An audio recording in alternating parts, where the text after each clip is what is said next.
What's up everyone, I'm Go Notre Dame and I'm going to be doing a Livid farm guide. Setup, you're just going to want a ton of astral and nature runes for Livid farm. And then for the events, you're going to want some cosmics, minds, laws, and deaths. Don't need that much, most of them give you the runes back, but there's one that gives you a few less than you use. Now besides the runes, you're going to want a mud battle staff of any kind because it takes a ton of earth and water runes. You can bring them, but it's recommended that you don't. You're also going to want any experience boosting sets in construction, crafting, or farming based on which one you want more experience in. I'm wearing the farming set in this. Then where you don't have the items, you can just wear Wicked, hood, cape, and all that. Increase your running. And I have the Master Green Fingers aura. You don't need that. It's just part of my farming set. So to get there, there's two ways. You need to be on the lunar spells for Livid farm. Now, two ways to get there. You can just use the lodestone to Lunar Isle. Once at the lodestone, you just go out through the door to the east. Then you go north to the actual Livid farm. The other way to get to the Livid farm is by using the Moon Clan teleport or the telegroup to Moon Clan. That puts you just outside the Moon Clan base, and then you can run north. Takes a few runes, but I mean that doesn't matter too much. Once you are actually here, there's a number of tasks you have to do. I usually start out by fixing the disease Livid.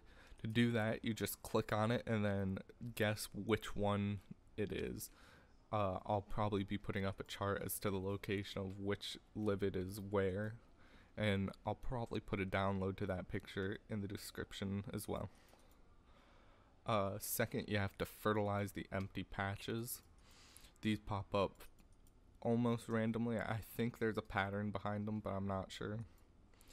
Then sometimes there's produce in this bin. You empty the bin, then you click on it twice to bunch it up, and then you put it in the trade wagon and you get I think it's like 240 points total for that.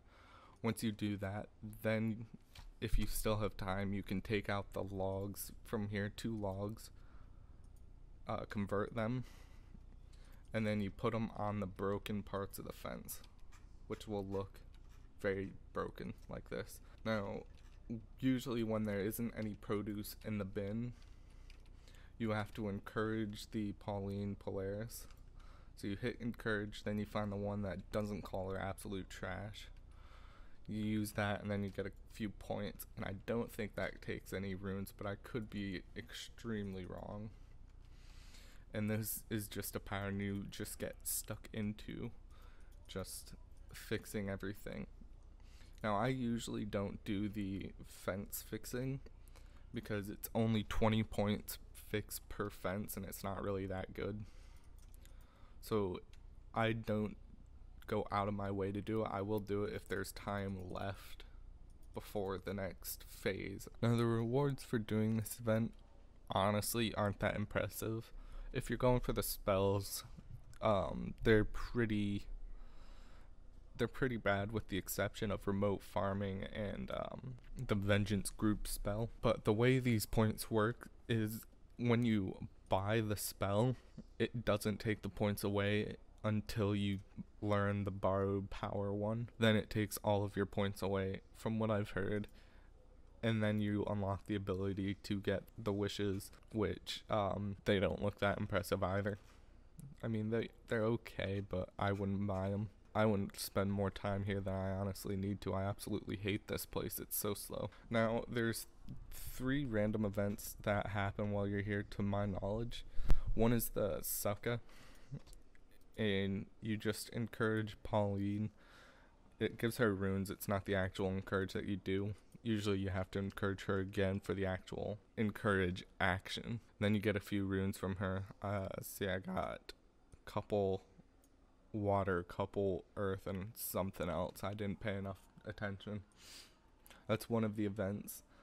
Another is one where you have an ibis that spawns right here, and you have to diagnose its problem by using the monster examine on it, and then talking to the lady and telling her what's wrong with it. Then the third is a pirate will spawn here. You have to actually talk to him and figure out who he has a problem with, and then cast vengeance on him directed at that person.